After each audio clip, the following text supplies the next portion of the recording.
When it comes to romantic relationships, we are quite vulnerable to certain elements. So I had a dream last night that I was involved in a romantic relationship with someone who was very caring, extremely caring person. And we exchanged this care between one another. And when I woke up, I remember this concept that I want to share with you guys. And the concept is this, is that when we fall in love with a dream, with hope, and this is what the honeymoon phase is all about. We're intoxicated with oxytocin. We are hopeful. And in that dynamic with this person that we project all of these feelings towards, there is an unconscious promise. And I say to you that exploring this promise is extremely important. And not just for new relationships, but looking back to when you started to date each other, when you started to build this connection with each other. What was the promise that this person is going to be faithful to you? Or maybe they're going to be caring. They're going to help you not feel alone, or they're going to include you. And so I would say, like, these promises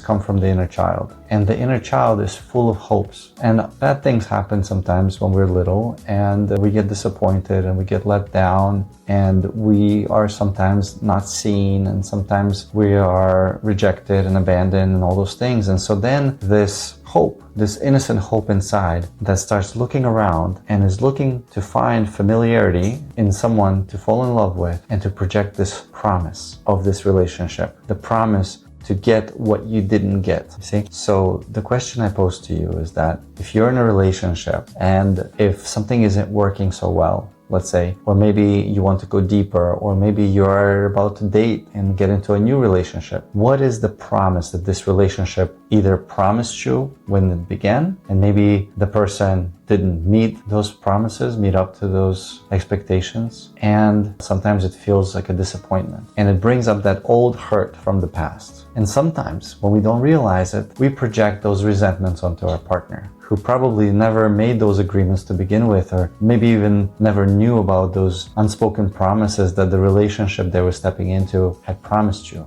And maybe there's certain promises that this person, that your partner, is also projecting onto you that feels like you have failed them. And so it's not about blame, because oftentimes in relationships, there where we go, the cycle of blame, pointing fingers. It's your fault, you should have, right? You always, you never. But ultimately, perhaps acknowledging that there was this promise that you were expecting from this relationship that maybe it didn't live up to those expectations. And then there's some hurt about it, you know? And maybe if you trust your partner enough, maybe you can even share these promises that you thought, that you were hoping to get. And maybe in those promises, there's some unmet needs, some unfelt hurts. And maybe if you share that with your partner, maybe they will get to know you a little better. And maybe if you admit it to yourself, you'll start to accepting the person who you're with a bit more.